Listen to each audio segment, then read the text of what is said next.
नमस्कार दोस्तों। ये करना था क्या? हाँ, ज़रूरी तो था क्योंकि आज हम बात करने वाले हैं हिंदी के महाज्ञाता, वेदों का ज्ञान रखने वाले प्रकांड पंडित श्री श्री श्री ध्रुव राठी। यस। जब तुमने बोला ना मतलब वेदों का ज्ञान, पंडित एंड ऑल दोस थिंग्स, तो मुझे लगा कि हाँ यार, आई थिंक वही हो सकते हैं और कौन होगा। हाँ, उनके इतना पास ज्ञानी इतना ज्ञान उन्हीं के पास है। उनके पास ब्रह्मांड का ज्ञान है यार। वो रिसर्च करते हैं, रिसर्च करते करते पूरा एआई का उन्होंने सेटअप तैयार कर दिया। Any which way, so I think मेरे को जो आज मुझे लगता है, मुझे ना शायद मैंने वैसे बहुत सारे वीडियोस देखे, बहुत तरह तरह के वीडियोस बने हैं ध्रुव राठी के खिलाफ। मेरी फीड में तो सारे वो खिलाफ वाले वीडियोस आए। आई सॉ द धुरंधर 2 वाला वीडियो एज वेल। उसके बाद बट आई थिंक उसके ना मैंने फिर कुछ और वीडियोस भी देखे and I found out a lot of things which absolutely made no sense. Absolutely, I agree with you. They don't make sense. Logical sense जिसको बोलते हैं ना, वो लॉजिकल सेंस नहीं है। तो सबसे पहले तो यार मैं बोलूँगा एक बार यार, रोहित, ये राठी जी का जो लास्ट धुरंधर 2 वाला वीडियो है ना, जिसपे कमेंट्स इन्होंने सिर्फ मेंबर्स और सब्सक्राइबर्स के लिए रखे हैं। यस, एंड अगर आप Comments जाके बहुत अच्छे देखोगे तो बहुत बढ़िया बोलेगा। मैं एक्चुअली सबसे पहले कमेंट्स देखने गया था वहाँ पे। I think comments were gold. सबसे बढ़िया था, किसी ने लिखा खुद तो देखा है हमें नहीं देखने दे रहा। I think something like that. I know exact wording नहीं पता, but the point is someone meant to say कि हाँ देख आया, खुद हमें नहीं वो देखने देना। इनफैक्ट एक वीडियो भी आया था, वीडियो वायरल हुआ था जिसमें ध्रुव राठी छुपते छुपते यार आई डोंट नो कि वो ध्रुव राठी ही था नहीं था। वो आया था इंस्टाग्राम पे किसी की, मतलब किसी एक स्क्रॉल करते करते कि ध्रुव राठी बैठा है देखो, बट एंड उनके भाग गए थे फिर। आई don't know. I can not verify.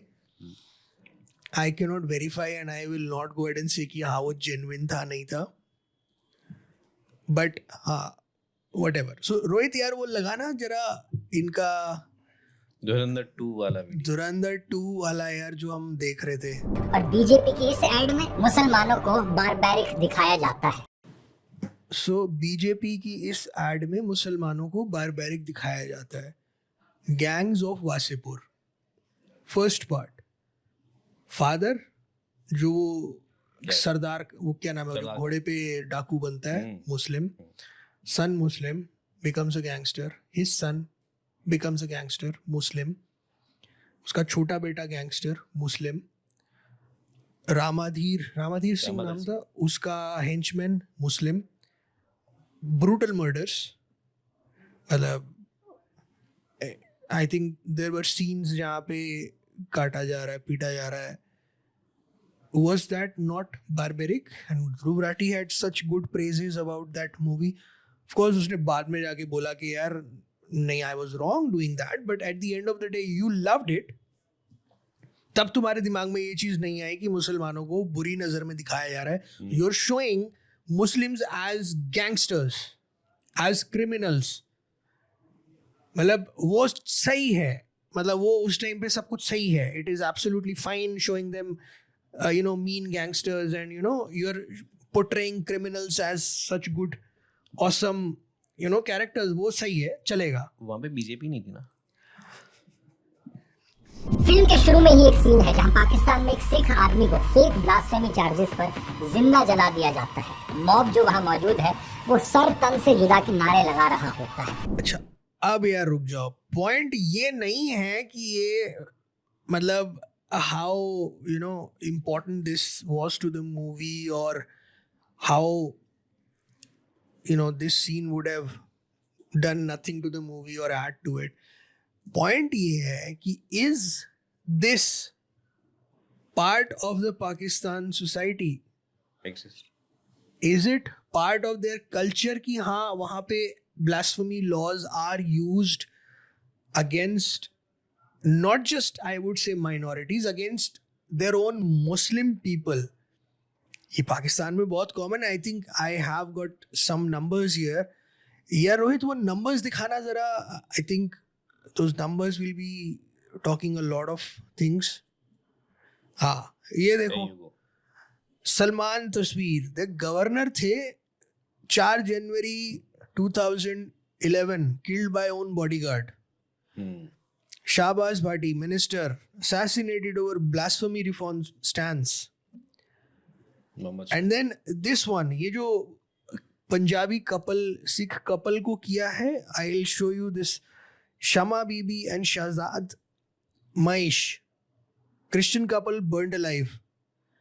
And इनको by the way while I was doing the research it turns out कि इनको एक ईंट की भट्टी में जिंदा डाल के that is what was done. And this is not just people like this. एक I think there was this Sri Lankan guy,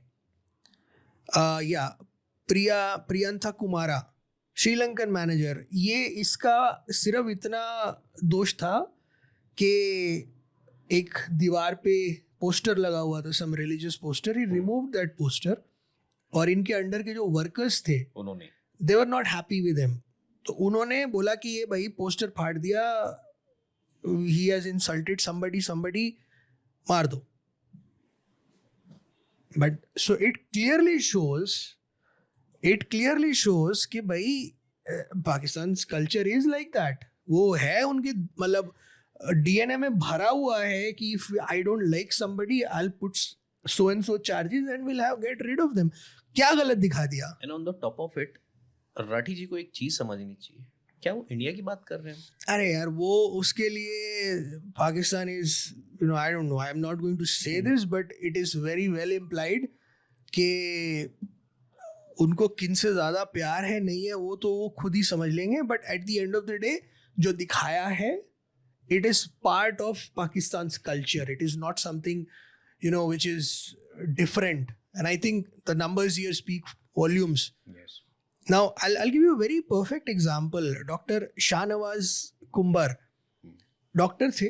I mean, doctor नहीं, I think he was a professor. Okay. Police killed him. मतलब उसको extra judicial ऐसा बोला कि यार encounter में मर गया. He was taken away and then taken out. Abdul Ali ये जेल में था. He was in a police lockup. एक कांस्टेबल जाता है जाके गोली मार देता है and this constable was later freed by the court. Court ने उसको कुछ नहीं बोला. कोर्ट ने बोला very nice, very good, and he was celebrated across Pakistan. He was celebrated across Pakistan. So they actually reward these things. That's the kind of mentality they have. तो वो mentality अगर लगता है कि भैया मतलब should not be shown, I don't know. I think what he's saying, what he wanted to say कि भाई फिल्म को कोई फर्क नहीं पड़ता. And on अरे डाल भी दिया तो कोई फर्क नहीं पड़ता. नहीं क्वेश्चन यहाँ पे एक और आता है ना, who are we to decide कि वो फिल्म में फर्क नहीं पड़ता है? अरे यार It is a choice of a director. देखो like how he मेरा सीधा सा है, अरे डाल दिया तो क्या फर्क पड़ गया. फिल्म में वैसे ही इतना वायलेंस है. I have seen the first part, it is violent. कोई उसमें वो नहीं है कि भैया इसमें वायलेंस है नहीं है. हाँ भाई है, वायलेंट मूवी है. Saving private Ryan was violent. Yes. Was it not violent? उसके lot opening beach landing scene में I remember somebody picks up a hand and puts it in a pocket. Not violent. Saving Private Ryan was violent. It won Oscar awards. मतलब कितने वो करने हैं भाई तुमने. Violence तो होता है भाई फिल्म में. अच्छी फिल्म में अच्छा वायलेंस है तो देखने में अच्छा लगता है. आगे बढ़ो यार थोड़ा. I think there was another topic that he touched on. Point ये नहीं है कि पाकिस्तान में असल में ऐसी घटनाएं होती हैं या नहीं. पॉइंट ये है कि अगर बीजेपी की एडवर्टाइजमेंट करनी है तो उसमें मूड सेट हिंदू मुसलमान के बीच नफरत फैलाकर ही किया जाएगा. क्योंकि इस सीन को अगर आप फिल्म से निकाल भी देते तो उससे स्टोरी लाइन पर कोई फर्क नहीं पड़ता. यार अब इसमें ना मेरा एक सिंपल सा समेशन है इस बात पे. आपने बोला बीजेपी की एड है तो हिंदू मुस्लिम सेट करना जरूरी है. लेकिन but the movie never talks about any Indian Muslim No. Apart from that Atiq Ahmed वाला रेफरेंस. उसका भी एक रीजन है. Everybody knows it, right?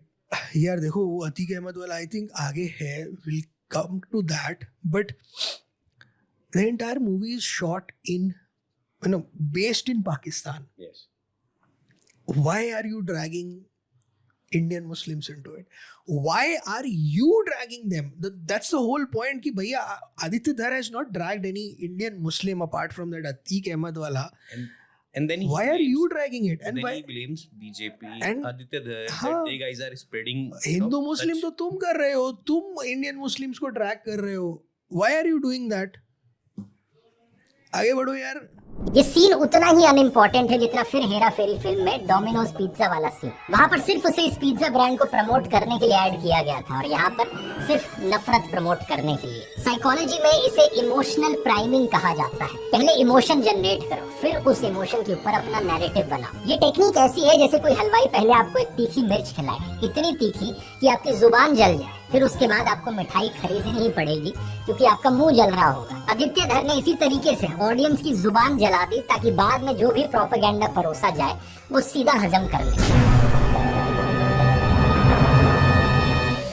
अब देखिए फिल्म की सबसे मजेदार प्रोपेगेंडा ट्रिक. धुरंधर 2 के विलन्स की जिम्मेदारी सिर्फ विलन बनने की नहीं है, इन बेचारों को हर सीन में मोदी की तारीफ भी करनी पड़ रही है. दाऊद इब्राहिम का कैरेक्टर कहता है जब से ये चाय वाला आया है हमारे लोगों में डर बढ़ गया है. सोच कर देखो, इंडिया का मोस्ट वांटेड गैंगस्टर बैठकर प्रधानमंत्री की इफेक्टिवनेस का रिव्यू दे रहा है जैसे ये वो कोई स्विगी डिलीवरी ड्राइवर हो.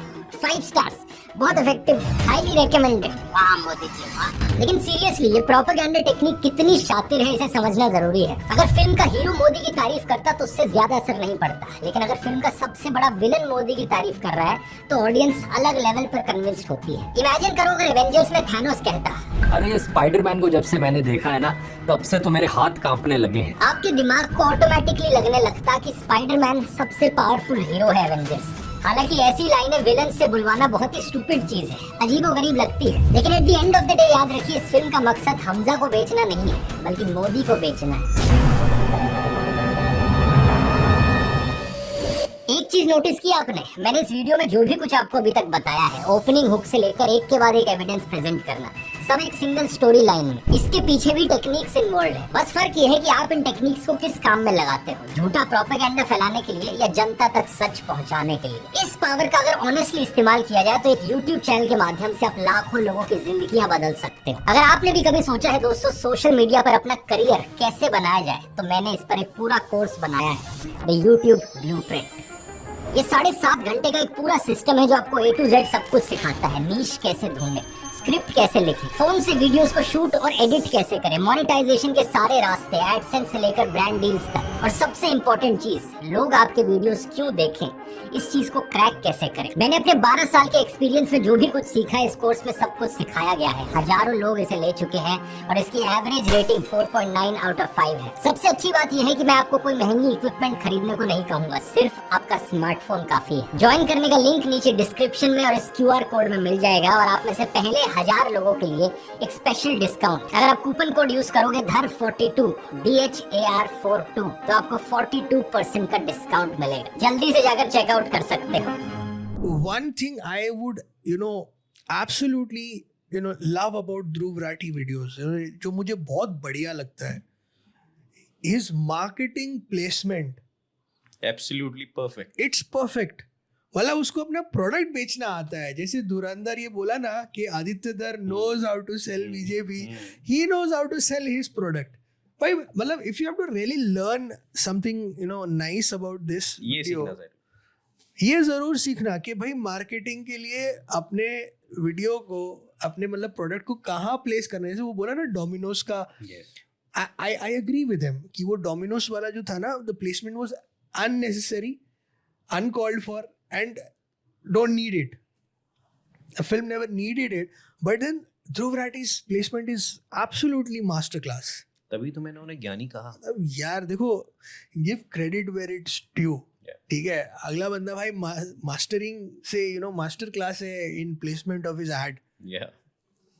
एडवर्टीजमेंट की दुनिया में हर एक एड एजेंसी को क्लाइंट एक ब्रीफ देता है. अच्छी एजेंसीज उस ब्रीफ को सटल तरीके से एग्जीक्यूट करती हैं कि ऑडियंस को पता ना चले कि उन्हें क्या बेचा जा रहा है. लेकिन आदित्य धर की एजेंसी ने इस चीज को सीधे सीधे दिखा दिया. फिल्म में 2014 में नरेंद्र मोदी की ओथ सेरेमनी दिखाई जाती है, वो भी रियल फुटेज के साथ। उसी वक्त एक आईएसआई से जुड़ा मेजर इकबाल अपने घर आता है और उसके पिता उसे कहते हैं कि तूने तो बोला था इस बार तेरी मर्जी के लोग इलेक्शन जीतेंगे, तूने अमेरिकन के डॉलर्स भर भर के इंडिया के एनजीओज, मीडिया। और होल्ड ऑन, ही सेज, यहाँ पे ना you look at what is on the screen, तूने अमेरिका के डॉलर भर भर के इंडिया के NGOs, and what he is saying तूने अमेरिकन्स के dollar. There is a difference between the two. मतलब तुम समझ रहे हो, that's the kind of manipulation this guy has. यहाँ स्क्रीन पे अपने को दिख रहा है तूने अमेरिका के डॉलर भर भर के इंडिया के एनजीओज को दिए होंगे, मतलब that is what he wants to say, and तूने अमेरिकन्स के डॉलर। सी, अमेरिका के डॉलर का मतलब है अमेरिका में जो डॉलर चलता है, ठीक है। Dollar also works in New Zealand, I mean New Zealand has got a dollar, Australia has a dollar, ठीक है। तूने ऑस्ट्रेलियन डॉलर दिए, तूने कैनेडियन डॉलर दिए, अमेरिकन डॉलर दिए, बट तूने अमेरिकन के डॉलर, मतलब somebody from America was paying them. ये है मैनिपुलेशन, बात को घुमा डालना। आई थिंक somebody, ये जो रिप्रेजेंटेशन इन्होंने बनाया है ना, somebody missed out on this। ये थोड़ा नजर पड़ी है अभी मेरी इस पे। चलो जरा आगे बढ़े। यूनिवर्सिटी सोशलिस्ट सबको दिलवाए, लेकिन फिर भी वो लोग जीत गए। अब वैसे तो ये डायलॉग आईएसआई ऑफिसर ने बोला है, लेकिन अगर यही डायलॉग न्यूज चैनल पर बैठा कोई बीजेपी स्पोक्स पर्सन बोल रहा होता तो आप फर्क नहीं बता पाते, क्योंकि ये फिल्म लिटरली आईएसआई ऑफिसर्स के मुंह से संबित पात्रा के टॉकिंग पॉइंट्स बुलवा रही है। विदेशी ताकतें भी ऐसी हैं जिनकी आंखों में वो खटक रहे हैं। नमस्ते बिस्कुट खाओ। यार दिस मीम, नमस्ते बिस्कुट खाओ, नमस्ते बिस्कुट खाओ, वाज गोल्ड, नेवर एज्ड। अच्छा यार, ये जो एनजीओस की बात कर रहे हैं, जरा एक बार देखिए कौन कौन से एनजीओस की बात करते हैं ये मिस्टर राठी। आदित्य घर ने यहाँ पर व्हाट्सएप फॉरवर्ड्स को अपना सिनेमैटिक यूनिवर्स दे दिया है। अगर फिल्म के शुरुआत में ये इंस्पायर्ड बाय रियल इवेंट्स की जगह इंस्पायर्ड बाय व्हाट्सएप फॉरवर्ड्स लिखता तो ज्यादा सच होता। इस चीज को रियलिटी से मैच करके देखो। फिल्म कहती है कि अमेरिका मोदी को प्रधानमंत्री नहीं बनने देना चाहता था, लेकिन 2014 में जिस दिन इलेक्शन रिजल्ट्स आए, उसी दिन यूएस के प्रेसिडेंट बराक ओबामा ने मोदी को पर्सनली कॉल करके बधाई दी थी। एक मिनट, अब जरा होल्ड कर लो यार। सो अमेरिका का president has called the prime minister of India because he got elected by citizens of India. India is the largest democracy on the planet. So ये चीज समझनी बहुत जरूरी है कि इंडिया का प्रधानमंत्री है, उसको वो कॉल करेगा ही करेगा। वो कोई पाकिस्तान का प्राइम मिनिस्टर नहीं है कि उसको लाइन में खड़ा रखेगा। It is the prime minister of India. You like Modi, you don't like Modi, eight the end of the day he is prime minister of India. आपको पसंद हो मोदी, नहीं पसंद उसे कोई घंटा किसी को फर्क नहीं पड़ता। अगर देश का प्रधानमंत्री चुना जा रहा है, कल को अगर मतलब in a different reality there is India and Rahul Gandhi becomes the prime minister, उसको भी फोन करेगा बराक ओबामा, उसको भी डिफरेंट रियलिटी। यार, you caught my words. But at the end of the day, if that happens, even he would receive a call. Because it is all about the position. It is all about the position. It is not about Modi or anybody else. It is about the position he holds. चलिए यार आगे बढ़ते हैं। White house में invite किया था। अब कहोगे शायद इलेक्शन जीतने के बाद वो पलट गए होंगे, लेकिन ये खबर देखो। फरवरी 2014 में इलेक्शन रिजल्ट से 3 महीने पहले यूएस एम्बेसडर खुद गुजरात जाकर मोदी से मुलाकात कर रही थी, यानी अमेरिका। अच्छा, ओके यार, there was a time when Narendra Modi's visa was rejected by US कि भैया ये इन्वॉल्व है in those गोधरा वाला कांड में, so we will not let him come to USA. Now imagine this, अगर 3 महीने पहले यूएस वाले आ रहे हैं तो उनको पता था कि हालात क्या है। इनफैक्ट सिर्फ उनको नहीं, पूरे देश को पता था कि कांग्रेस ने कितने बुरे हालात कर रखे थे कि मतलब सिचुएशन वैसी बन गई। इनफैक्ट एवरीबडी न्यू कि कांग्रेस का होने वाला काम। इनफैक्ट ध्रुव राठी ना बोले, लेकिन अंदर से उनको भी पता है कि उसको भी पता है कि उस 2014 में जो सिचुएशन थी, Congress would never have come to power. जितने कांड उन्होंने करे थे, व्हाटएवर 2G बोलो, कोल बोलो, तुम कॉमनवेल्थ बोलो, जितने कांड करे थे, they deserve to lose. So obviously being the golden eye, you know, बोलते हैं ना वो golden eyed boy, वो that was Modi. Everybody was looking at Modi. The entire country was looking at him. So obviously अब जब लोगों को दिखेगा कि भैया ये उगता सूरज है, जैसे वो पुरानी कहावत है ना हमारे यहाँ, उगते सूरज को हर कोई सलाम करता है, तो वही वाली बात है भाई, उगते सूरज को हर कोई सलाम करता है. तो वो आने ही थे वहां पे, हो गया ना, वीजा तो मिल गया. सोचो ना, जिस बंदे को तुम यूएस आने नहीं देना चाहते थे, वीजा नहीं दे रहे थे, उसको अब बुलाना पड़ा, आओ जी व्हाइट हाउस आ जाओ. मतलब वही होता है ना, किस्मत पलटती है तो ऐसे ही पलटती है. आगे बढ़ो यार. यानी अमेरिका पहले से ही मोदी के साथ काम करने की तैयारी कर रहा था. और अमेरिका तो छोड़िए, 2018 में पाकिस्तान के former ISI head lieutenant general Asad Durrani ने खुद कहा कि आईएसआई मोदी को प्रधानमंत्री के तौर पर प्रेफर करता है. ये देखो आर्टिकल में क्या लिखा है. मोदी के जीतने पर पाकिस्तान का रिएक्शन था कि it served India right. Modi अब इंडिया की इमेज और इंटरनल बैलेंस डिस्ट्रॉय करेंगे. यानी असल में आईएसआई चीफ ने कहा. सो बेसिकली यहाँ पे आईएसआई वांटेड मोदी बिकॉज उनको ऐसा लगता था Modi is a hard liner. वो कुछ ऐसे डिसीजंस ले लेंगे जिस वजह से इंडिया इंटरनेशनली आइसोलेट हो जाएगा और उसकी इमेज खराब हो जाएगी. So basically they wanted Modi because they thought he will destroy India, not because कि मोदी के साथ उनका कोई कनेक्शन था या नहीं. It was because they actually wanted Modi to fail.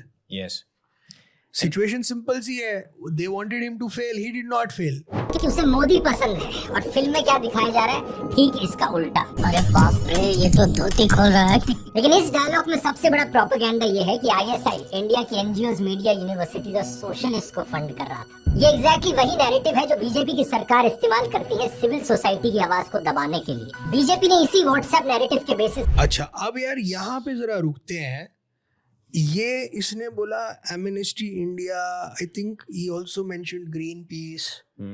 ये दो को इसने मेंशन कर दिया यहाँ पे, ठीक है यार. I got a list of NGOs that also got banned during this time.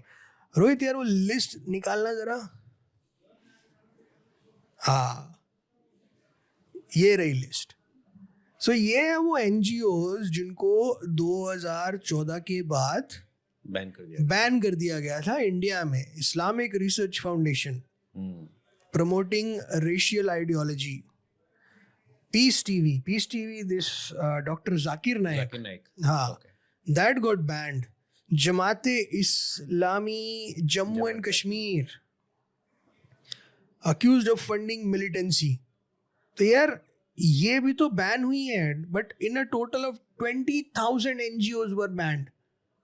मतलब 20,000, not banned I would say, but 20,000 NGOs lost their license to work as NGOs. उसमें Greenpeace was there, Amnesty was there. Now Amnesty का मैं थोड़ा सा I would like to give you a background regarding Amnesty. Amnesty जो India वाला part है, it comes under Amnesty International, जो इनका मेन है. ओके. अब उसका जो लाइसेंस था to get funding from outside, वो आई थिंक एक्सपायर हो गया था या वो रिन्यू नहीं हुआ था किसी वजह से. It was not there. तो ये लोग क्या कर रहे थे, they had another company called Amnesty something, I don't exactly remember the name. तो उस कंपनी को पैसा जाता था बाहर से, एमनेस्टी इंटरनेशनल से, एज फॉरेन डायरेक्ट इन्वेस्टमेंट. और फिर उस कंपनी से पैसा इसको आता था, एमनेस्टी वाला जो पार्ट था, इंडिया का जो NGO पार्ट है, उसको आता था. सो बेसिकली दे सेड कि ये तो फॉरेन डायरेक्ट इन्वेस्टमेंट है. Now there is a difference between foreign direct investment and NGO वाला जो डोनेशन पार्ट है. उन दोनों में फर्क होता है. FDI is only and only for commercial purposes, but यहाँ पे वो यूज हो रहा था for different purposes, for salaries use हो रहा था, मतलब थोड़ा प्रमोशन वमोशन एंड ऑल दोस थिंग्स, मतलब बेसिकली वो एनजीओ वाला जो काम था उसके लिए वो पैसा यूज हो रहा था. Now when you talk about FDI has different purpose.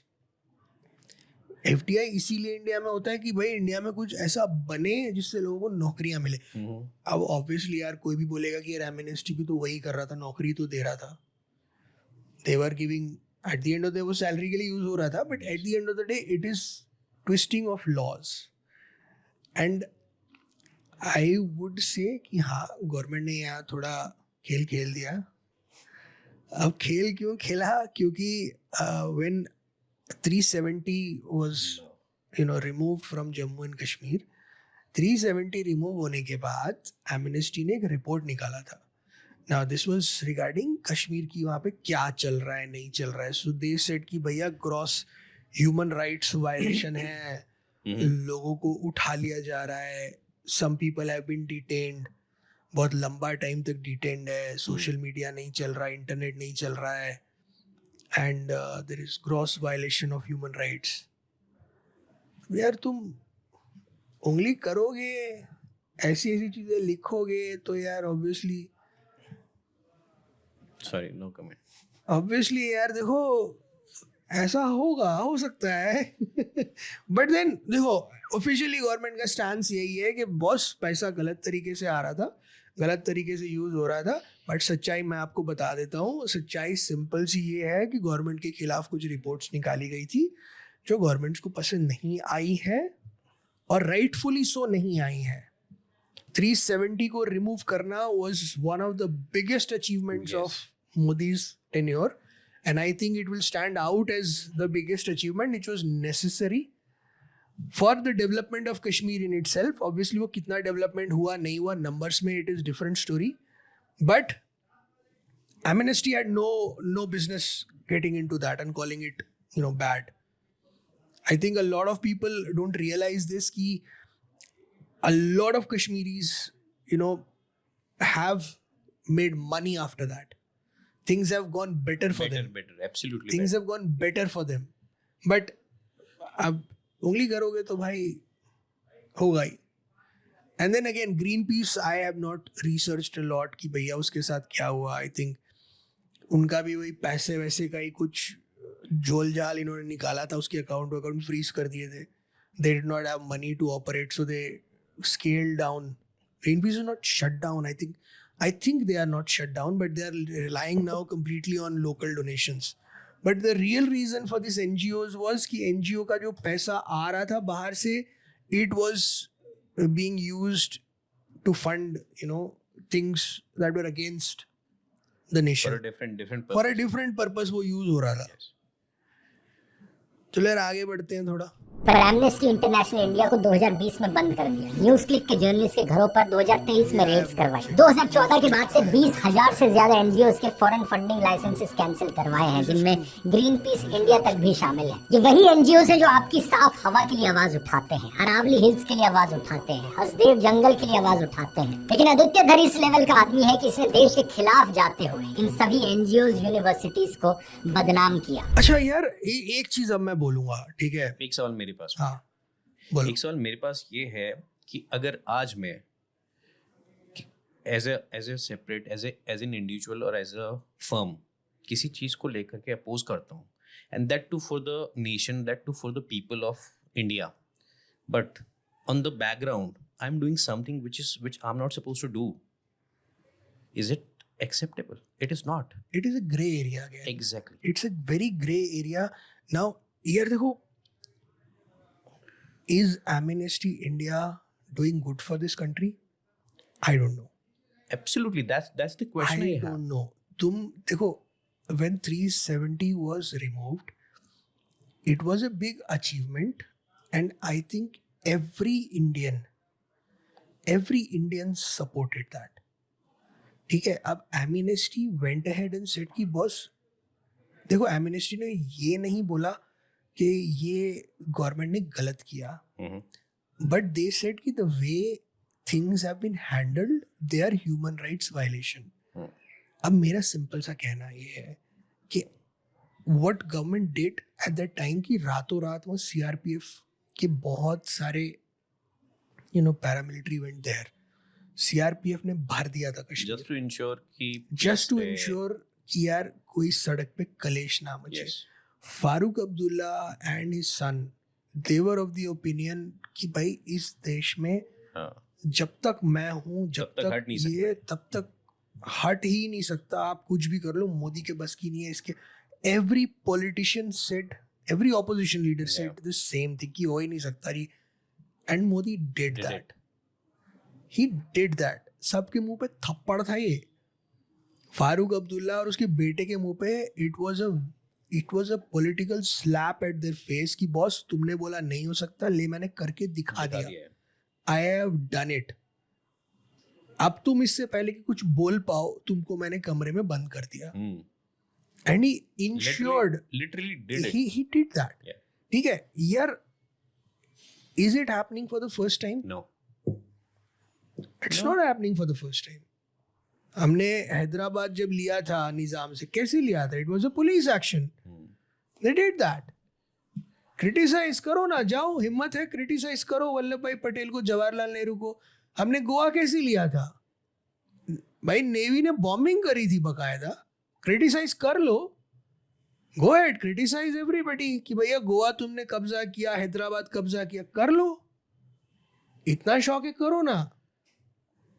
Things भैया कई बार you take hard decisions and those hard decisions require hard actions. Yes. यार मैं ये नहीं कहूँगा. और and the point is how many people died? Nobody. Did anyone lose their lives because of 370 removal? Nobody. कहीं पे कुछ नहीं हुआ.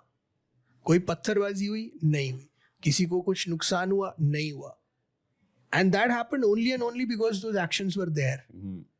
So you call it human rights violation, call it whatever it is. नहीं, मुझे doesn't really एक matter. चीज समझ नहीं आती है कि ह्यूमन राइट वायलेशन हो कैसे सकता है. I know there are some certain factors, certain areas, certain things which is beyond your control. You keep talking about it. Yeah, Amnesty India never talked about Kashmiri Pandits. हाँ. It never said anything about that. Why? Was that not Farooq Abdullah's failure as a chief minister? It was his failure. He was scared. He ran away. He was scared. He ran away. Or I would say he did not run away. He closed his eyes. He literally closed his eyes. कि भाई जो करना है कर लो, मैं नहीं देख रहा. मैं नहीं देख रहा. जो करना है कर लो. Was that not human right violation? That was human rights violation. अच्छा हाँ, ये वाला जो पॉइंट था यहाँ पे, ये बोला कि आदित्य धर ने देश के खिलाफ जाकर. अब मेरा यहाँ पे ना मिस्टर राठी से एक क्वेश्चन है, and I am asking this question directly mister Rathi. एक अटैक होता है इंडिया के ऊपर और एक मिनिस्टर खड़ा होता है, वो बोलता है कि बॉस ये जो अटैक है ना पाकिस्तान ने नहीं किया, ये ना हमारे इंटरनल लोगों ने किया है.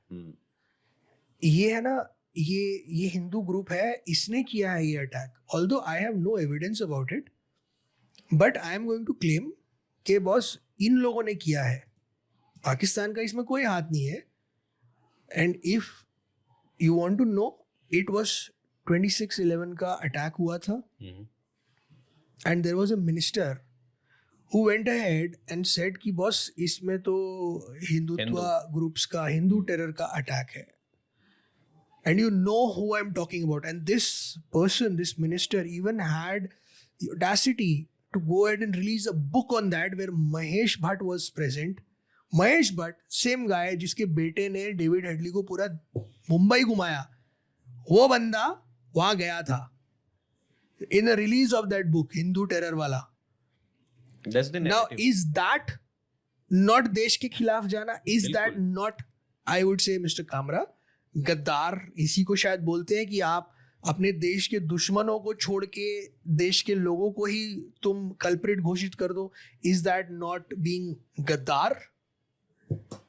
गद्दार किसको बोलते हैं? इसी को तो बोलते हैं कि भैया तुम अपने देश के खिलाफ जाकर अपने ही लोगों को अक्यूज कर दो of killing their own people. But जो कल्प्रिट है उसके लिए मैं अपनी आंखें बंद कर लूंगा. भाई वो तो सब दूध के धुले हैं. And we all know who I'm talking about. Not going to name that person because everybody knows who is. अरे ये तो छोड़िए, इसे सोशलिस्ट शब्द को ही ISI फंडेड बता दिया। वो शब्द जो भारत के संविधान में लिखा है, इंडियन कॉन्स्टिट्यूशन के प्रीएम्बल में लिखा हुआ है। जो सोशलिस्ट वर्ड है ना has lost its meaning over a period of time.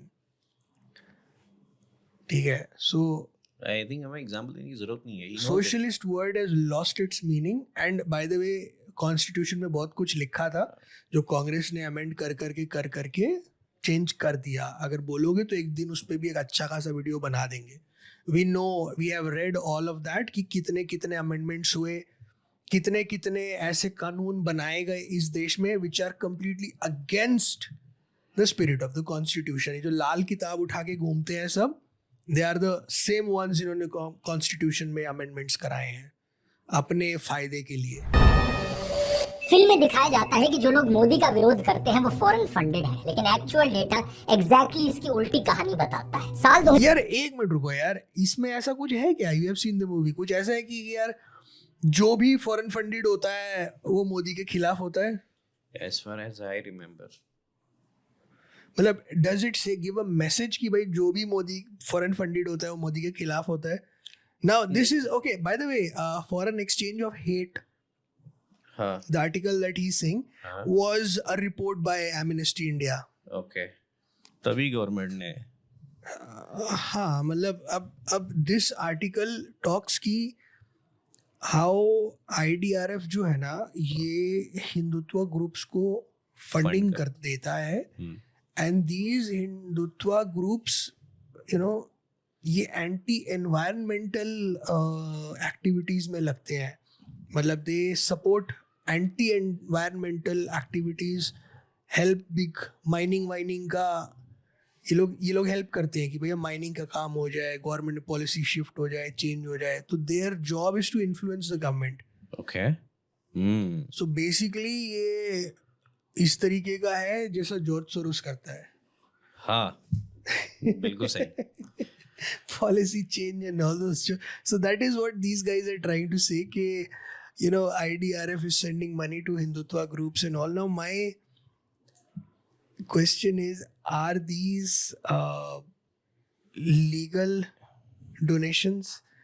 Legal पैसा आ रहा है या गलत तरीके से पैसा आ रहा है? देखो, अगर एवरीथिंग इज लीगल, वो क्या करते हैं पैसे का, आग लगाएं या जो मर्जी करे, वो उनके ऊपर है. अब दूसरा plus there is I think he has also talked about some other. यार रोहित आगे करना थोड़ा सा इसको. 2002 में the foreign exchange of hate नाम से एक रिपोर्ट सामने आई और इसमें दिखाया गया कि IDRF नाम की एक American organization systematically US donors का पैसा RSS एफिलिएटेड ऑर्गेनाइजेशंस को भेज रही थी. इसके अलावा 2001 से 2012 के बीच में US बेस्ड 5 चैरिटीज ने $55 मिलियन से भी ज्यादा संघ से जुड़ी ऑर्गेनाइजेशंस को दिए. और सबसे इंटरेस्टिंग बात देखिए, अल जजीरा की इस रिपोर्ट के अनुसार कोविड-19 के दौरान US गवर्नमेंट के फेडरल रिलीफ फंड्स में से $833,000 भी राइट विंग ग्रुप. ओके, अब यार US गवर्नमेंट के व्हाटएवर डिपार्टमेंट से 833,000 पैसा गया राइट विंग को for Covid fund. Was it used for terror fund? Absolutely not. Was it used for anti-India activity? No. There is no such evidence. क्या इसके लिए हिंदुत्व ग्रुप्स ने हथियार खरीद के आतंकवादी ट्रेन करे? मुझे लगता है ना कि ये जो लाइन है ना, ये वही लाइन है. यार ये लाइन भी नहीं है. This is just an information कि भैया हाँ उन लोगों को पैसा आया. अरे भाई, if you are trying to accuse somebody of something, तुम साफ बोलो ना कि हाँ भाई हिंदुत्व ग्रुप्स को पैसा आया, उन्होंने अपना मिलिटेंट विंग खड़ा कर लिया, AK-47 खरीद ली, जैसा लश्कर तैयबा करता है वैसा इन्होंने शुरू कर दिया. बोलो ना, हिम्मत है हिम्मत तुमको बोलने का. कल में अरे बोलेंगे कैसे जब है ही नहीं ये चीज. कल मैं ध्रुव राठी को ₹5 का सुपर थैंक्स भेजने वाला हूँ और मैं बोलने वाला हूँ कि ये मेरे पैसे का See, this doesn't make sense. ठीक है, हाँ उनको पैसा आया तो पैसा कहाँ यूज किया तुम बोलो कि हाँ. Go ahead and accuse people of something ना, कि बॉस ये गलत जगह यूज किया तुमने. That is what you should say. इससे ये तो सिर्फ एक इंफॉर्मेशन है कि भैया पैसा आया, क्या किया इससे क्या हथियार खरीदे? नहीं। क्या कहीं बॉम्ब ब्लास्ट करा दिया? नहीं। सिर्फ बोल देने से कि भैया हिंदुत्व राइट विंग को पैसा आया, ये थोड़ी है कि यार कोई गलत चीज हो रही है। आगे बढ़ो यार। लेकिन ये ट्विस्ट आदित्य धर की फिल्म में कभी नहीं आएगा।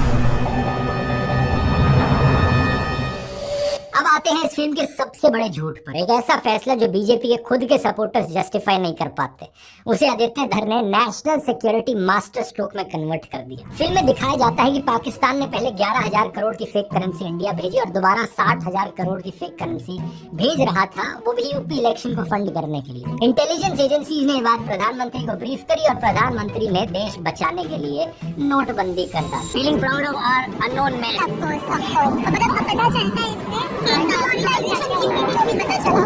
देखो यार ऐसे है, मतलब I am not trying to be a misogynist और समबडी। अब तुम यार साउथ दिल्ली की काव्या से पूछोगे तो वो तो ऐसा ही जवाब देगी ना। You should not be asking this question to south Delhi की काव्या। बट देन अगेन हमें पता है कि demonetisation was intended to basically take out the black money. ठीक है, अब गवर्नमेंट को नहीं पता था कि बॉस कितना ब्लैक मनी है नहीं है, उन्होंने एक जुआ खेला, हार गए। अब if you want to look at demonetization के pros and cons, pros banks के पास बहुत पैसा आ गया था, कुछ टाइम के लिए रेट ऑफ इंटरेस्ट कम हो गए थे, वो वापस बढ़ गए हैं। ठीक है, it happened. So rate of interest थोड़े टाइम के लिए कम हुआ, फिर बढ़ गया। अब सारा का सारा पैसा came back. I think in his own video he said 99.3% of the money came back. So अगर 99.3% of the money came back, सबसे ज्यादा जो फायदा हुआ वो हुआ इनकम टैक्स डिपार्टमेंट को। क्या फायदा हुआ? अब गोइंग फर्दर दे नो कि स्टार्टिंग पॉइंट क्या है पैसे का।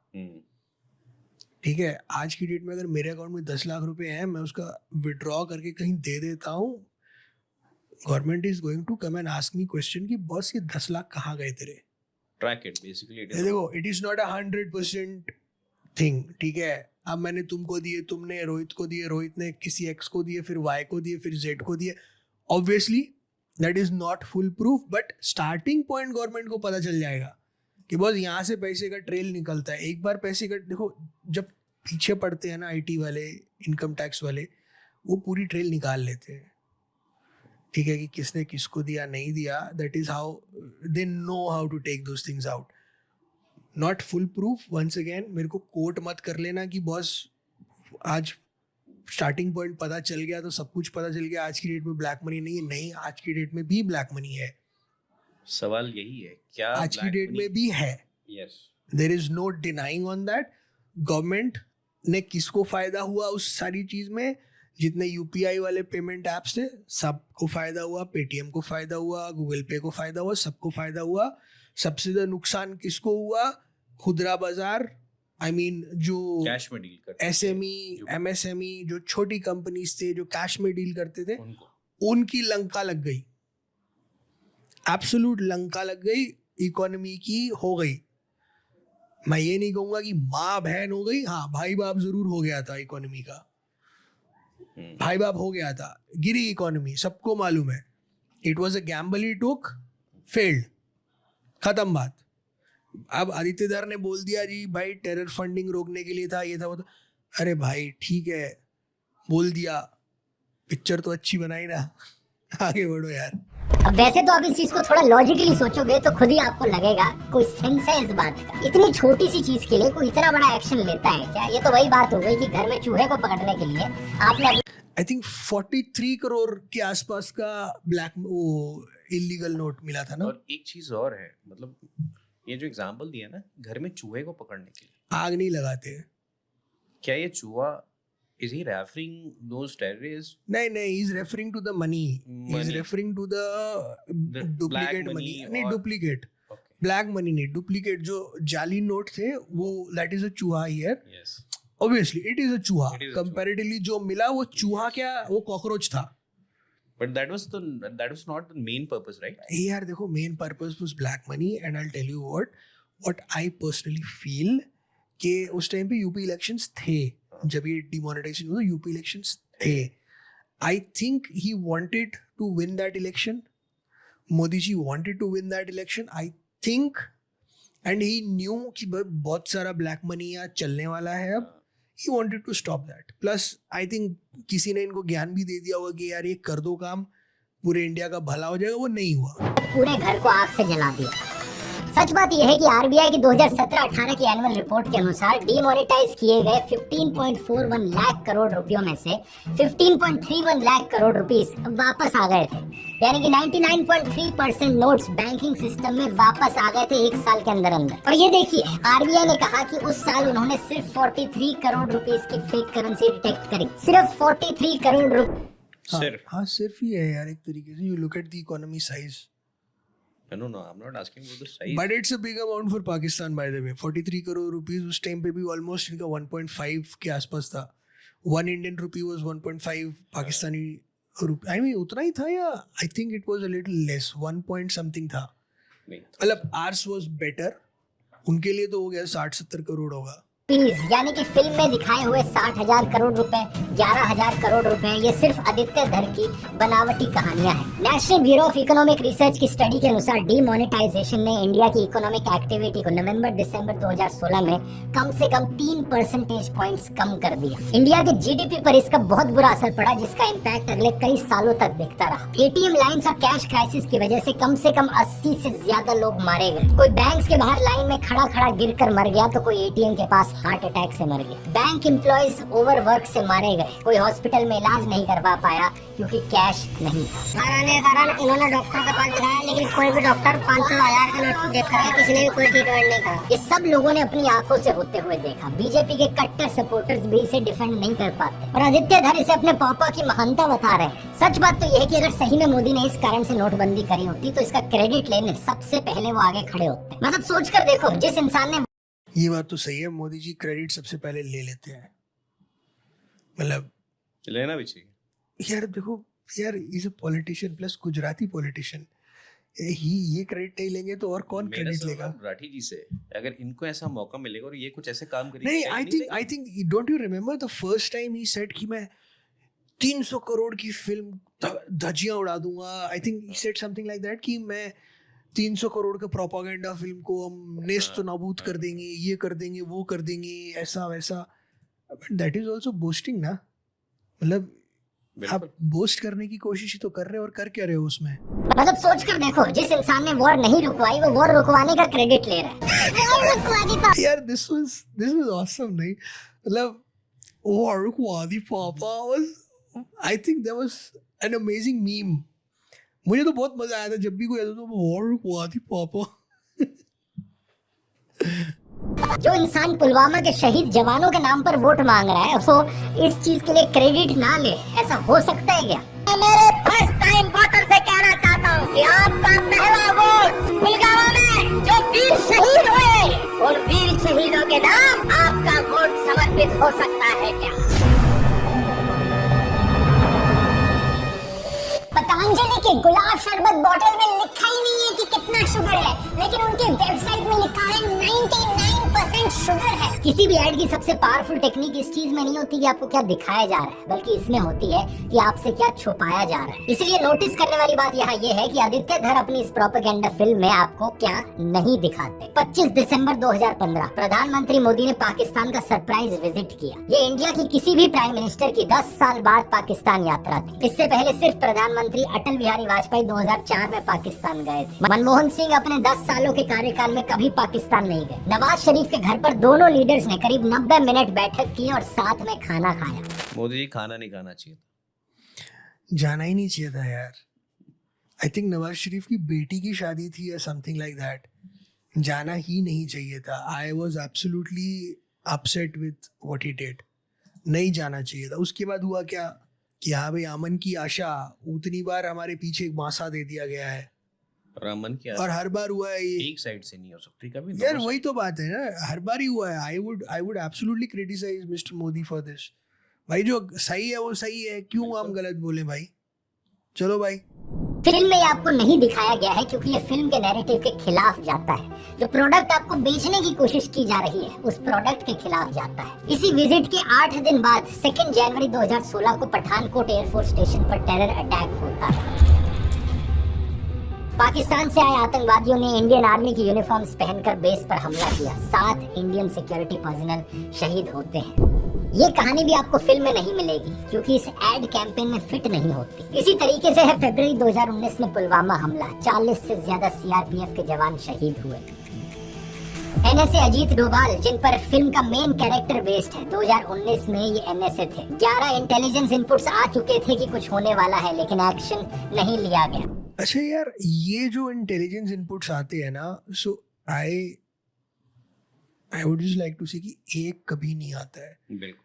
और एक के बेसिस पे कुछ हो भी नहीं सकता। नहीं यार, मैं ये नहीं कहूंगा कि कुछ हो नहीं सकता है। ऑफ कोर्स हो सकता है, but then that has to be a valid. और नहीं, एक्चुअली क्या होता है ना, कई बार इनपुट्स जो होते हैं ना वो फेक एग्जैक्टली पर्पस बनाए जाते हैं। डाले जाते हैं। बिल्कुल। और एक नहीं, कम से कम भी 300-400 कई बार there are chain of multiple things की भाई यहाँ पे होने वाला है, ये होने वाला है, वो होने वाला है। अब इट डिपेंड्स कि वहाँ पे जो बंदे बैठे हैं ना उनको पता हो कि बॉस ये वाला क्रेडिबल है, ये क्रेडिबल है। कई बार दे गो एंड से कि ये हो सकता है, but then it turns out it is not credible. ऐसा होता है। सी, गवर्नमेंट की जिम्मेदारी थी, बिल्कुल, इट इज देयर रिस्पॉन्सिबिलिटी कि बॉस यहाँ पे अगर टेरर अटैक हुआ है, तुमको इंटेल था, क्यों नहीं हुआ? Was it lack of ground staff, was it lack of personnel, lack of facility, whatever it is, वो तुमको फिक्स करना है। बिल्कुल, ताकि दोबारा कभी ना हो। अब obviously you cannot shy away from saying, and I think I'll support Dhruv Rathi on this, कि बॉस गवर्नमेंट की रिस्पॉन्सिबिलिटी बनती है जवाब देने की, जो आज तक नहीं आया है। आज तक nobody knows कि वो RDX कहाँ से आया। मतलब उसका कोई they haven't ऑफिशियल स्टेटमेंट या कोई ऐसा स्टेटमेंट नहीं है। I haven't seen it. अगर आया है नहीं चेक किया तो मेरी गलती है। अगर नहीं आया है, इंडिया डिजर्व्स टू नो कि बॉस कहाँ से आया, क्या हुआ। There has to be story has to has a closure. मतलब ये क्लोजर होना चाहिए कि बॉस कहाँ से आया, हु वाज रिस्पॉन्सिबल, क्या किया उसका। But at the end of the day ठीक है, आया, नहीं हो पाया। अब मैं ये उठ के नहीं बोलूँगा कांग्रेस टाइम पे यार इतने अटैक होते थे, क्योंकि उनके वहाँ पे आई थिंक उस टाइम पे it was not lack of facility, it was a clear lack of will कि भैया इस पे एक्शन इतना विल लेके फ़ायदा नहीं है। उनको भी पता था पाकिस्तान वालों को, यार 3-4 इधर फोड़ दो बम, ये लोग क्या ही करेंगे, क्या ही कर लेंगे ये लोग। ये सब आपको इसलिए नहीं दिखाया जाएगा क्योंकि आप प्रोडक्ट खरीदोगे ही नहीं ऐड देखने के बाद। अब सोच कर देखो, अगर कोई भी फिल्म मेकर यही सेम टेक्निक्स का इस्तेमाल नरेंद्र मोदी के खिलाफ इस्तेमाल करे तो क्या होगा। गलवान की रियल फुटेज आपको दिखाई जाती है, जहां 2020 में चाइना ने 20 इंडियन सोल्जर्स को मारा। फॉर्मर आर्मी चीफ की किताब का रियल कोट इस्तेमाल किया जाता है। प्रधानमंत्री ने आर्मी चीफ को क्लियर ऑर्डर्स देने की बजाय कहा, जो उचित समझो वो करो। यार अब ना एक सिंपल सा मेरा एक क्वेश्चन है। प्रधानमंत्री ने कहा जो उचित समझे वो करो। Does the प्रधानमंत्री of our country has got the tactical knowledge of what is to be done? No. Who is supposed to know this? Army chief. भैया अगर आर्मी चीफ को मैं बोल देता हूँ, भाई ये पकड़, मेरी परमिशन, तेरे को जो उचित लगे करो, कर। तेरे को लग रहा है गोली चला देनी है तो गोली चला दे। तेरे को लग रहा है डंडे से काम हो जाएगा, डंडे से कर। मतलब how clear can the instruction be? And I think ये जो ध्रुव राठी कोड कर रहे हैं ना, सिमिलर चीज कांग्रेस के बहुत एग्जांपल है, एक नहीं बहुत एग्जांपल है जहाँ पे कि कोई क्लियर कम्युनिकेशन था ही नहीं। यार I would disagree with that because there was a time, देखो, जहाँ पे क्लियर इंस्ट्रक्शंस है ना नहीं दी जाती थी, बट इट वाज इम्प्लाइड, ठीक है, कि बस अगर हमला होता है, ऐसा होता है तो करो, ठीक है। देखो, it is the only the UPA government which was, I would से, spineless. That is the only government I would से जो कांग्रेस की थी जो स्पाइनलेस थी. बाकी you talk about Indira Gandhi, I am sorry, लोग चाहे उसको इमरजेंसी के लिए जितना मर्जी क्रिटिसाइज करे, what happened after the emergency? क्या हुआ? She one. इलेक्शंस हुए, क्या हुआ? जीत गई ना. तो इसका मतलब क्या हुआ? अगर वो सारे इलेक्शंस जीत रही है इमरजेंसी को, it means Indian people wanted her. People wanted her there. सीधी सीधी सी बात है यार, ऐसा थोड़ी होता है कि नहीं है. प्रधानमंत्री का ऑल पार्टी मीटिंग वाला स्टेटमेंट दिखाया जाता है, ना कोई घुसा है, और फिर ये दिखाया जाता है कि ये स्टेटमेंट ऑफिशियल वीडियो से हटवा दिया गया. इस सारे सच के बीच में अब थोड़ा सा झूठ घोल दो, कहो कि चाइना के साथ सीक्रेट डील हुई थी बीजेपी. अच्छा, बाय द वे, चाइना के साथ एक डील हुई थी कांग्रेस की. The CCP has got a deal with Congress. They have signed it. They have never released what is in that deal. हाँ, आई थिंक पार्लियामेंट में इस पे हंगामा भी हुआ था ना. Rohit, can you check Congress memorandum और something, MOU, Congress MOU with CCP है ना? अरे इसी को देखो ना क्या बोलता है. With the Communist Party of China in Beijing. हाँ, तो क्या है उसमें?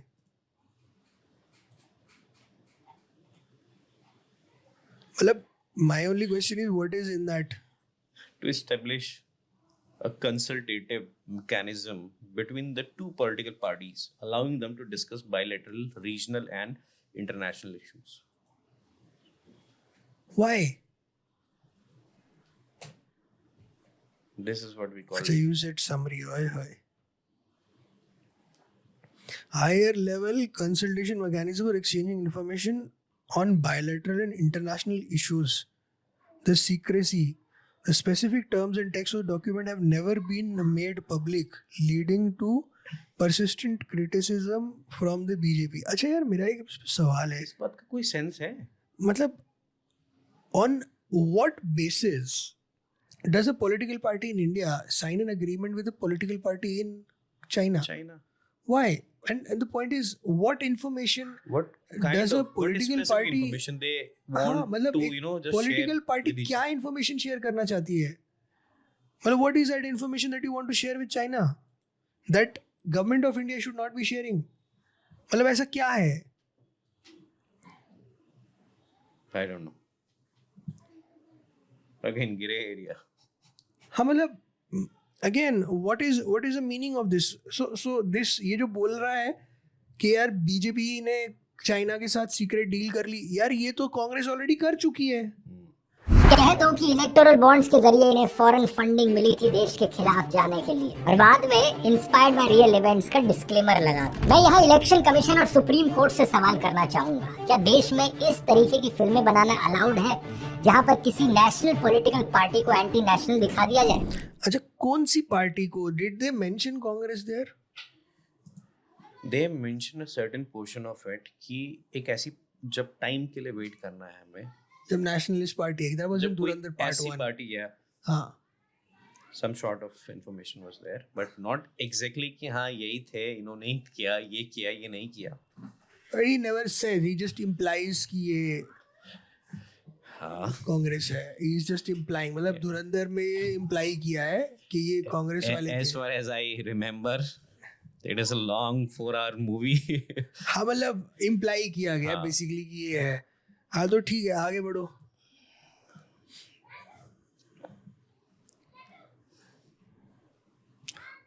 ये तो राठी जी से सवाल पूछना चाहिए. सच को झूठ के साथ मिक्स कर दो किसी पॉलिटिकल पार्टी को प्रमोट करने के लिए, या फिर यार नहीं, देखो कैसे प्रमोट होती है ना पॉलिटिकल पार्टी. मैं बता दूं, पॉलिटिकल पार्टी को प्रमोट करने के लिए ना तुम्हें इलेक्शन से पहले उसका इमेज वाइट वॉश करने के लिए जो मूवीज बनती है ना, जो इलेक्शन कमीशन बैन कर देता है, उनको अपने चैनल पे डाल दो. हाँ. उससे होती है पॉलिटिकल पार्टी वाइट वॉश. वो काम करते हैं, ऐसे चलता है वो. अगर अलाउड है तो हैरान मत होना अगर फ्यूचर में इन्हीं टेक्निक्स का इस्तेमाल करके कोई फिल्म या कोई कंटेंट सोशल मीडिया पर बीजेपी को देशद्रोही घोषित कर दे. अब आते हैं इस ऐड के सबसे डिस्टर्बिंग सीन पर, और ये जेन्युइनली डिस्टर्बिंग है क्योंकि ये रियल लोगों की रियल मौत को एंटरटेनमेंट की तरह पेश करता है। फिल्म में आतिक अहमद पर बेस्ड आतिफ अहमद का कैरेक्टर जेल से बाहर आता है, मीडिया को इंटरव्यू दे रहा है और तभी उसे गोली मार दी जाती है।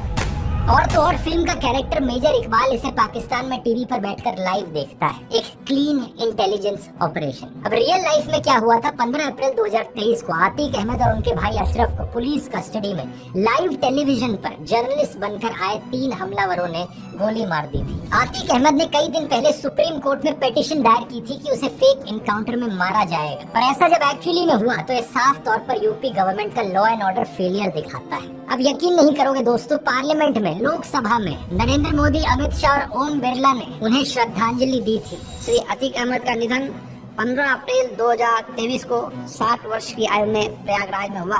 अब ये सभा दिवंगत आत्माओं में के प्रति मौन रहेगी। Okay, I'm not laughing because, you know, Atiq Ahmed's death, by the way. यहाँ ना यार 2-3 चीजें हैं. First of all, Atiq Ahmed, more than 100 criminal cases. 100 plus criminal cases. एक ऐसा आदमी जिसका ISI से कनेक्शन था, he agreed on that. He agreed कि उसको हथियार सब वहाँ से आते थे, and he agreed on the fact that कि he used to supply them further. ऐसा कोट हुआ है अलग अलग चैनल्स पे, गूगल पे भी जाओ तो ये दिखता है कि he has agreed for his things. अब मेरा सबसे पहला तो यार एक सवाल है कि he was an independent candidate. जब वो इनिशियली हाँ लोकसभा जब गया, he was an independent candidate. ठीक है, उस टाइम पे भी केसेस थे. Why would one particular political party give him a ticket and send him to Lok Sabha? Did they not know about those cases? They were. Did they not know the severity of those cases? By the way, एक ना वो है document है, US government और Indian government के बीच में nuclear deal हुई थी एक. Atiq Ahmed has his signature on that, against that motion. Well, he was against the nuclear deal. He has his sign on it. ठीक है, एक क्रिमिनल जिसके ऊपर 100 से ज्यादा केसेस है, गंभीर आरोप है, वो देश का भविष्य पे साइन कर रहा है. And I am pretty surprised that at times people come up and से कि यार ये तो पॉलिटिकल पार्टियों को बदनाम करने की कोशिश. क्या हमें नहीं पता था अतीक अहमद कौन सी पार्टी से था? हमें पता था. क्या उस पॉलिटिकल पार्टी के लीडर्स को ये नहीं पता था कि अतीक अहमद कौन है, इस पे कितने केस चल रहे हैं? Today you are coming and saying that somebody is defaming you. आपको आज कोई बदनाम कर रहा है. आपको उस टाइम नहीं पता था कि भाई आप बदनाम हो सकते हो इस चीज के लिए? हाँ बिल्कुल यार, आप एक क्रिमिनल को टिकट दे रहे हो, एक ऐसा क्रिमिनल जिसके ऊपर जो केसेस की लिस्ट है 100 के ऊपर केसेस की लिस्ट है, गंभीर आरोप है उसके ऊपर, एक्सटॉर्शन, मर्डर, फलाना फलाना, बहुत तरह के केसेस है. आपको नहीं पता कल को ये बंदा अगर क्रिमिनल डिक्लेयर हो जाता है तो लोग यही कहेंगे कि ये बंदा आपकी पार्टी का था. आज आपको ये याद आ रहा है कि भैया सरकार के पास, इसके पास, उसके पास पैसा बहुत आ गया है, तो हम उठ के ये बोल दें जी हमें बदनाम करने की कोशिश कर रही है. अरे तुम्हारी हरकतें ऐसी हैं बदनाम होने वाली. इंसान बदनाम कैसे होता है? हरकतें करे हैं तभी बदनाम होता है. आप ऐसे बंदे को टिकट दोगे तो आप आगे जाके बदनाम हो गए ही होगे. क्या बीजेपी वाले नहीं होते क्या? बीजेपी वाले भी तो बदनाम होते हैं. आप भी तो खुद उठ के बोलते हो कि ये व्हाइट वॉश वाले हैं और ये वॉशिंग मशीन वाली पार्टी है. ये लोगों से हमको नहीं दिखता क्या? सबको दिखता है. Everybody can see that. बड़े बड़े इकोनॉमिक ब्लंडर करे होते हैं, क्रिमिनल केसेस होते हैं, बीजेपी जाते हैं, सारे केस बंद हो जाते हैं. हमें नहीं दिखता क्या? हमें सब दिखता है. तो ऐसा नहीं है कि हमें ये नहीं पता कि वो दूध का दूल्हा है नहीं है. नहीं, कोई दूध के दूल्हे नहीं है. बीजेपी भी क्रिमिनल्स को देती है, बट आप उठ के आज ये मत बोलो हाँ कि एक प्रोपेगेंडा है, आप इसलिए कि आप film हमें कर रहे हो, बदनाम कर रहे करने के हो। अरे लिए। भाई तुमने उसको वोट करने का, अपनी पार्टी का टिकट दिया इलेक्शन लड़ने का, तुम खुद ही बदनाम दिया। होगे, तुम्हारी हरकत है। कल को वो जो उन्नाव रेप केस वाला है कुलदीप सेंगर, सेंगर क्या उसके लिए बीजेपी को गाली नहीं पड़ती है? क्या पढ़नी भी चाहिए। तुम्हारे यहाँ पे एक ऐसा आदमी है जो रेप करता है, बिल्कुल पढ़नी चाहिए। क्या उसके लिए गाली नहीं पड़ता? वो HD देवेगौड़ा का ग्रैंडसन, क्या नाम था, रेवंता, प्रज्वल रेवंता, समथिंग लाइक दैट ना, प्रज्वल रेवंता ही नाम था ना उसका। हाँ, Prajwal Revanna, sorry my bad. So Prajwal Revanna, he was found with, क्या उसकी वजह से हम गाली नहीं देते बीजेपी को? बिल्कुल देते हैं, 100% देते हैं कि भैया ऐसे। And worst of all, that guy one the election. यार वो इलेक्शन जीत गया, तो तुम क्यों लोगों को गाली क्यों नहीं देते हो जो उसको वोट करके भेजते हैं? हम तो उन लोगों को भी बोलेंगे कि भाई तुमने ऐसा बंदा वोट डाल के ऐसे बंदे को तुम वहां भेज रहे हो संसद में, दे ऑल डिजर्व इट। सो भैया क्रिटिसिज्म तो मिलेगा, आप बदनाम तो होगे। ऐसे लोगों को इलेक्शन के लिए वो टिकट दोगे तो बदनाम होगे। ये मत बोलो कि यार उसने पैसा बहुत है, उसके बाद उसने फिल्म बना दी इसके ऊपर, वो होगा। Everybody has to face their own actions. अब आते हैं इस ऐड के सबसे डिस्टर्बिंग सीन पर, और ये जेन्युइनली डिस्टर्बिंग है क्योंकि ये रियल लोगों की रियल मौत को एंटरटेनमेंट की तरह पेश करता है। फिल्म में आतिक अहमद पर बेस्ड आतिफ अहमद का कैरेक्टर जेल से बाहर आता है, मीडिया को इंटरव्यू दे रहा है और तभी उसे गोली मार दी जाती है। और तो और फिल्म का कैरेक्टर मेजर इकबाल इसे पाकिस्तान में टीवी पर बैठकर लाइव देखता है, एक क्लीन इंटेलिजेंस ऑपरेशन। यार ये जो एक चीज है ना कि ये इलियास कश्मीरी जो है और major Iqbal is one and the same thing, it is not true. So Ilyas Kashmiri जो था ना, so he was not just against India, he was also against the Pakistani government. उसने एक नेवल बेस पे हमला करा दिया था। अच्छा। पाकिस्तान के नेवल बेस पे he attacked with his man. So he was not somebody, who was मतलब not playing around. And the point is that he was killed by a CIA in a drone attack. Speaks volumes कि Pakistan government wanted him dead. क्योंकि जितने terrorist मरे हैं ना अफगानिस्तान में या पाकिस्तान में, they have died only and only after Pakistan has given specific intel कि ये बंदा यहाँ पे है, ये यहाँ पे है. Otherwise, America had no clue कि क्या हो रहा है. So Pakistan used to play America very well on this. So ये मेजर इकबाल नहीं है, he is actually a symbol of the entire Pakistan ISI. कि भैया ISI हाँ as someone वो कैरेक्टर लिया है, but that is not कि बॉस ये इलियास कश्मीरी ही है. Obviously हमें पता है CIA ड्रोन अटैक में वो मर गया था. So let's not go ahead and say कि बस यही मेजर इकबाल है. राठी साहब को लगता है डॉक्यूमेंट्री है. That's the whole point. अगर सब कुछ ही उन्होंने रियल दिया तो डॉक्यूमेंट्री बना देते. मतलब why call it a movie and call it fictional?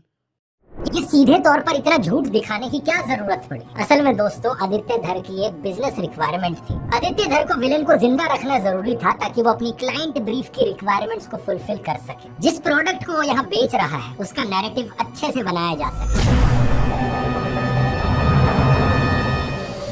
यही है इस फिल्म की असलियत दोस्तों. ये फिल्म ना सिर्फ भारत के इतिहास को रीराइट करने की कोशिश है, बल्कि ये आपकी जिंदगी को रीराइट कर रही है. अरे यार ये एपिक डायलॉग है, भारत के इतिहास को रीराइट. बड़े-बड़े वर्ड यूज करके. Do you really think so? Do you remember there was this guy who once said, अगर एक मूवी तुम्हारी हिस्ट्री बदल सकती है तो कर लो कोर्स, बना लो अपनी फिल्म, बदल लो अपनी हिस्ट्री. बिल्कुल. मतलब this is exactly how he said it कि एक मूवी अगर इतिहास तुम्हारा बदल दे रही है तो कर लो फिल्म का कोर्स. उसका कॉन्टेक्स्ट कुछ और था ना? नहीं, it was actually regarding Padmavat. कि पद्मावत के टाइम पे I think there was a lot of protest and he was in support of that movie. He said कि भैया इससे अगर इतिहास बदल जा रहा है, भैया कोर्स कर लो, बना लो अपनी पिक्चर. तो भाई वही तो बात आज भी है, that is still valid today कि बॉस एक मूवी से अगर इतिहास बदल जाता है. एक चीज बदला है, तब से अब तक राठी जी का जो ज्ञान है वो थोड़ा और ज्यादा बढ़ चुका है. यार आई थिंक ही हैज देखो यार, वी अंडरस्टैंड कि बॉस राठी जी आप मोदी जी को पसंद नहीं करते हो, समझ में आता है. Everybody knows that. उसमें रिआइट्रेट करने का कुछ नहीं है, उसमें कुछ नया बताने का कुछ नहीं है, बिकॉज इनके सारे वीडियोस जो सबसे ज्यादा चलते हैं ना उसमें मोदी जी का थंबनेल में होते हैं. Modi ji is always in the thumbnail और he will be in the video, and ये मोदी जी को लेफ्ट राइट सेंटर दे रहे होते हैं, तभी वो वीडियो बहुत ज्यादा चलता है. ठीक है, अदरवाइज अभी देखो लास्ट वो मम्मी वाला मूवी है, आई मीन क्या निकाला है अभी लास्ट वीडियो, फेरो वाला, it has gone nowhere near this धुरंधर वाला. ऑल्दो उस पे अ लॉट ऑफ उसमें तो कमेंट्स ऑन है. हाँ बिल्कुल है, कमेंट्स ऑन है. मैंने जाके एक बार चेक किया था कि कमेंट्स सब उसमें ऑन है. धुरंधर आएगा कितना हो गया, 25 million. Dhurandhar 2 is 16 million. 16 million, 25 million नहीं हुआ. 25 मिलियन कौन सा हुआ था? I think there was something was 25 million. Dhurandhar पहले वाला. Give me a yes 23 million. 23 million ना. हाँ, सो सी धुरंधर फर्स्ट पार्ट जिस पे इसने कमेंट्स डिलीट करे, ये करे वो करे, वो 25 मिलियन चला गया because Modi bashing. So the last one was 16 million, again Modi bashing. अब ये देखना नहीं जाएगा 16 मिलियन. हाँ, ये फेरो वाला 16 मिलियन 10 के आसपास चला जाएगा max to max. But he knows for a fact कि अगर मैं मोदी जी को गरिया दे रहा हूँ तो मेरे व्यूज बहुत आएंगे. हमें मालूम है ये बात यार, वी नो इट. जैसे दिखता है वो दिख जाता है यार. जहां मोदी जी थंबनेल में है वो वीडियो चलेगा, या he saying something very controversial, वो वीडियो चलेगा. Otherwise it is normal. तो हमें आपकी मजबूरी पता है, जैसे आदित्य धर की मजबूरी थी ना अपनी टीम को ब्रीफ देना था या व्हाटएवर ही सेड रहा हूं, सेम हमें पता है आपकी मजबूरी है. भाई मेरी जिंदगी कैसे रीराइट हो रही है भाई. हम मूवी समझ के देखने गए थे, भाई मेरी जिंदगी कैसे रीराइट हो गई. बहुत मजा आया भाई. हमारी जिंदगी कैसे रीराइट हो सकती है भाई, हम तो वही हैं. Why are you saying such things यार. जब कोई फिल्म 1947 के बारे में झूठ बोलती है तो वेरीफाई करना मुश्किल होता है, क्योंकि उस दौर में आप जिंदा नहीं थे. लेकिन 2016, 2019, 2023 ये सब आपकी आंखों के सामने हुआ है. आपने एटीएम के बाहर लाइनें देखी है, पुलवामा हमले की सच्चाई देखी है, और ये फिल्म अब आपसे कह रही है कि जो आपने देखा है वो सच नहीं था. असलियत में नोटबंदी एक मास्टर प्लान था. असलियत में यूपी इलेक्शंस पाकिस्तान हार रहा था. असलियत में कस्टोडियल किलिंग एक इंटेलिजेंस ऑपरेशन था. साइकोलॉजी में इसे गैस लाइटिंग कहते हैं. तो ये भी तो वही करता है. He does the same thing. Anybody who criticizes him, he goes after him. अब इसको अगर मैं इस तरीके से बोलूं कि बॉस लाइक आपके लास्ट जो अपने धुरंधर 1 वाला वीडियो था, you closed the comment section, और फिर आपने हंसते हंसते बोला था कि भाई मेरा भी फायदा हो, मैंने सिर्फ उनको किया जो सब्सक्राइब करेंगे. You are trying to gaslight people. मतलब उनको ट्रिगर करना चाह रहा था. he was thinking कि I'll trigger them कि ये सब्सक्राइब करके ना करेंगे एक हफ्ते बाद. मतलब इट्स अ गुड स्ट्रैटेजी कि एक हफ्ते बाद भी मेरा वीडियो ना एल्गोरिदम में एंगेजमेंट बना रहे. just to post the comment, people will subscribe me कि मेरे को गाली देने के लिए लोग आएंगे. सो एक हफ्ते बाद भी ये वीडियो चलेगा, विच इज एविडेंट कि वो 25 मिलियन चला गया. मास्टर स्ट्रोक है भाई, मास्टर स्ट्रोक है. सैल्यूट है. सैल्यूट तो नहीं है, बट हाँ it is you need to understand कि his tactics are excellent tactics. कि बॉस एक हफ्ते तक तुम मेरा रहोगे, और लोग हैं जो एक हफ्ते बाद जाके भी गालियां दिया. तुम अभी तुम वो धुरंधर वाले वीडियो पे जाके ना न्यूज़ से सर्च करो, लोग अभी भी गाली बक रहे होंगे. हो सकता है किसी थोड़ी देर पहले ही किसी ने गाली वाली बकी हो. So any which ways, I think this is what it is. इनको बिना मोदी के नहीं रहा जाता. कोई आपको कन्विंस करने की कोशिश करे कि आपकी अपनी मेमोरी गलत है, आपने अपनी आंखों से जो देखा वो सच नहीं था, और जब ये गैस लाइटिंग बड़े स्केल पर हो, बड़े पर्दे पर हो, लाखों लोगों के साथ हो, ये सिर्फ एक फिल्म नहीं रहती, ये एक हथियार बन जाती है. अच्छा यार, एक बात बताओ यार,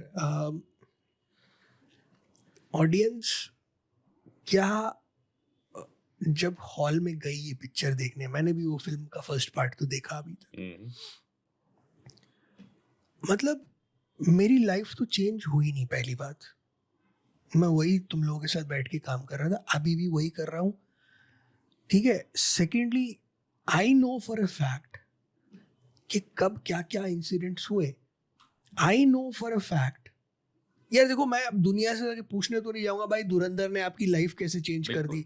Nobody is going to do that. कोई आज सड़क पे जा के ये नहीं पूछेगा धुरंधर ने आपकी जिंदगी कैसे चेंज कर दी. वो बोले क्या, वो बोले मैं फिर उसको बोलूंगा नहीं, ध्रुव राठी ने बोला है कि धुरंधर से आपकी लाइफ चेंज हो जाएगी. कैसे होगी? मैं जाके पूछूंगा थोड़ी यार किसी से. आई am not gonna do that. But at the end of the day यार, ये चीज़ तो समझना बहुत ज़रूरी है कि जो तुम अभी हमको बोल रहे हो कि यार तुमने ये फिल्म देख ली, तुम्हारी लाइफ बदल जाएगी, तुम रियलिटी भूल जाओगे, तुम, अरे भाई जनता पागल नहीं है भाई. जो ऑडियंस जा रही है वो पागल नहीं है. क्या इस मूवी से पहले बीजेपी ने इलेक्शन नहीं जीते क्या? बिल्कुल जीते. क्या इस मूवी से पहले बीजेपी ने इलेक्शन हारे नहीं है क्या? क्या वो आगे नहीं हारेंगे क्या? ऑफ कोर्स हारेंगे. Of course they are going to lose elections. Of course they are going to win elections. A movie is not going to change the fate of India. ये मूवी है, लोग एंटरटेन होने गए, entertain हुए, बाहर आ गए, कहानी खत्म. तुमने और एडवर्टाइजमेंट करा इस मूवी का, दोनों पार्ट का अच्छा खासा एडवर्टाइजमेंट किया. लोगों ने लिखा तो है, अब तो जरूर देखना जाना पड़ेगा. Now that Dhruv has made a video, I need to go and watch. Obviously, when you talk so loudly about some product, people would want to go and see what this product is all about. You have generated curiosity. I think you were paid by Aditya Dhar for doing this. हाँ, actually क्या पता हो भी सकता है. ये बोला हो, वैसी मार्केटिंग जीनियस है. What is behind the curtain? वैसी मार्केटिंग जीनियस है. क्या पता इसने भी, जैसे कांग्रेस और सीपीपी का अग्रीमेंट है, वैसा आदित्य धर कुछ किया हो, वैसा ही आदित्य धर और ये इसका क्या नाम, ध्रुव राठी का अग्रीमेंट है दोनों का, कि इतना है तो 1% of the income goes to me. Just imagine that. ऐसा हो सकता है, क्यों नहीं हो सकता? जब कांग्रेस साइन कर सकता है सीपीपी के साथ जाके, व्हाई कांट आदित्य धर and Dhruv Rathee do it? Anything can happen. हम तो ये भी बोल सकते हैं. It's all about publicity. All about publicity and all about the money. You got paid, ध्रुव. आदित्य धर के ऐड का बजट अनलिमिटेड हो सकता है, लेकिन सच्चाई फ्री है और सच्चाई ज्यादा पावरफुल है. अगली बार जब आपसे कोई कहे कि धुरंधर पीक सिनेमा है, तो उन्हें बस इतना बोलना कि ना भाई, ये पीक सिनेमा नहीं, ये पीक एडवर्टाइजमेंट है. एक ऐसी ऐड जिसे आपने 500 रुपए देकर खरीदा है, जिसे डायरेक्ट किया है आदित्य धर ने, और जहाँ बेचा जा रहा है एक प्रोडक्ट जिसका नाम है नरेंद्र मोदी.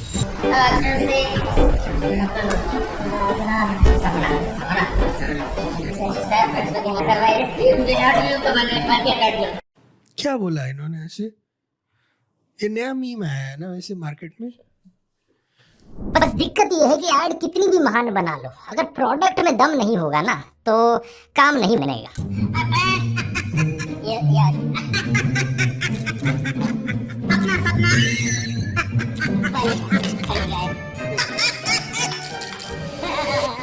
मतलब अब खुद ही देख लो, कुछ असली वीडियोस दिखाने की देर है और इनके सारे ऐड के एफर्ट पर पानी फिर जाता है. कर लो, ये कोशिश भी कर लो जैसे आज से पहले किसी ने नहीं करी होगी. There are n number of things on the market यार. वैसे आई थिंक राहुल गांधी के ऊपर भी वो जो मीम बनाया था, इधर से आलू डालो सोना निकलेगा. You all know कि he wanted to say something else. But then somebody cut those clips and added them. यार वैसे कर लो यार. If you think you can do that, जैसे वही बोला, बना लो अपनी मूवी, दिखा दो अपने वीडियोस. बना ली, दिखा दो अपने वीडियोस. अगर इस प्रोडक्ट की असलियत और डिटेल में जानना चाहते हो, तो मैंने एक लंबी एनालिसिस करी है जिससे सारा सच सामने आ जाता है. यहाँ क्लिक करके इस वाले वीडियो में देख सकते हो। और YouTube ब्लूप्रिंट कोर्स को चेकआउट करने के लिए यहाँ क्लिक कर सकते हो। कूपन कोड है धर42। बहुत बहुत धन्यवाद। चलो भाई, बहुत बढ़िया वीडियो बनाया। You learn the marketing lesson कि कहाँ पे अपना प्रोडक्ट प्लेसमेंट करना चाहिए, कहाँ पे आप डालो, क्या ट्रेंडिंग में क्या कूपन कोड चलते हैं, how people will find it nice. Videos के व्यूज कैसे बढ़ाए जाते हैं, वीडियोस की व्यूज thumbnail में क्या कैसे, डालना चाहिए। यू नीड टू बी, नहीं वो क्या बोलते हैं ना, जैसे यूट्यूब बोलते हैं, you need to be very loyal to your niche. Yes, So his niche exactly is Modi bashing. yes, very specific. So he has been very loyal to it. So this is a perfect example. When you are loyal to your niche, your audience will reward you. This is what they have done. Modi bashing and audience have, promoted him and given him so much love. Comments में दिख रहा है love. By the way, I have not commented on it because I'm not a subscriber. But we have seen it. But we have seen the Yes. comments. And Raw comments on those videos. now that Dhruv Rathee का video मैं ये पूरा देख लिया, अब मैं ये picture देख के आएगा, Yes. अब मैं ये पिक्चर देखेगा।